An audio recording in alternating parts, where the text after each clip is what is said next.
Last guy mentioned something called the Rankless District. Can you Rankless expand District. on that and Yeah. tell us what's happening there? So the Rankless District is a district of Candor City that is sort of the oldest, roughest, kind of forgotten part of the city. And those who are in the gilded area, which is the upper class, when they have either broken laws or they're fallen out of dishonor or fallen out of favor or what have you, they are sent to live in the Rankless District, which is hard living. It's less comfortable means, less environmental support, because they're living in a dying city, and it's a tough, hard scrabble existence. And in the beginning of our first episode of Krypton, the House of El is stripped of its rank, and the former L's, are sent to live in the Rankless District, and that is where young Seg grows up, learning he's got to be quick with his mind and quick with his fists. He's a bit rougher and darker than Superman ever is. So how does he go back up to the rank? How does the family get back to the Rankless? Watch the show. Can you talk about the relationship between Seg and, is it Lida Zod? Lida, yes. Yes. It's a totally perfect star-crossed relationship. The Zods are the family that is known for security, the military. Her mother, Allura Zod, is the head of the military guild. There is an expectation of duty and honor, as though you're a West Point family or a Bunker Hill military family. But the Zods, they are not villains in this story. They are a force of good, a force to protect. They are also caught up in the shifting political tides of what is happening in Krypton and in Candor City.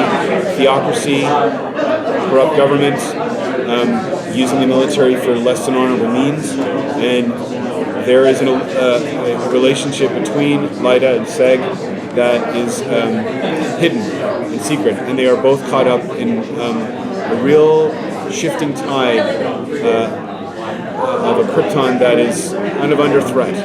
So it's a great relationship. Is it like a Romeo and Juliet type thing? Precisely. But she's a crazy badass fighter, and he's a kid from the ghetto, and they're not supposed to be together. So what can you tell us about the time travel aspect? I can't tell you a lot. Just that you have not just technology like the Phantom Zone, but also you have villains and who have the power to travel through time, so that threats from the future can impact the past in a way that rewrites history. And by the end of the pilot, everything you think you know about Krypton, its fate, what happens to it, it's all going to be thrown away. And you're going to be like, oh my god, the game has changed. The future and the past are colliding. Big swing. You mentioned Allura Zod. Is that name intentional homage to the name of Kara's mother? No, it's not intentional. Okay.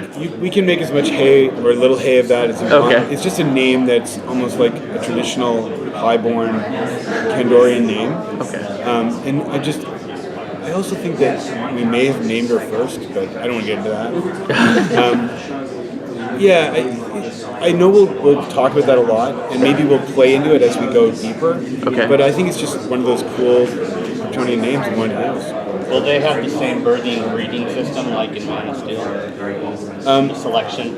Yes, but it's more in its, not infancy, but it's sort of just begun to really impact the issue of reproductive rights for women, for people. And so the great thing about this show is we get to really talk about really relevant issues of race, reproductive rights, women, violence, government, theocracy, without going, eat your vegetable.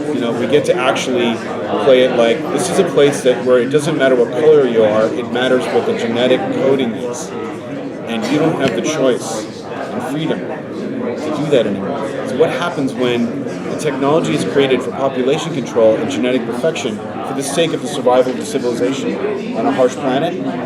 How does that affect the individual rights and dreams and aspirations of everyone? That's a really rich world. That's where I start to feel for those people and go, oh, it's cool to see robots and embryos and all that stuff, but I want to know how that is affecting everyone. At this stage, why does Krypton need population control? Because it is a tidally locked planet that is very difficult to survive on, and that's why there are dome cities. And if you just let everyone willy-nilly do what they want, life will not be sustainable. And we'll explore why that world has become that way as we go into the first season. There was a character in the trailer who had like a golden face and like multiple faces. Can you tease anything about what kind of character that may be? I can tease you that is the figurehead of the theocracy of Kandor City. And then, who are the 3 or 4 characters we should look out for and why? I cannot tell you that. There are snipers trained on me as I speak. Will there be Zagarians? I cannot.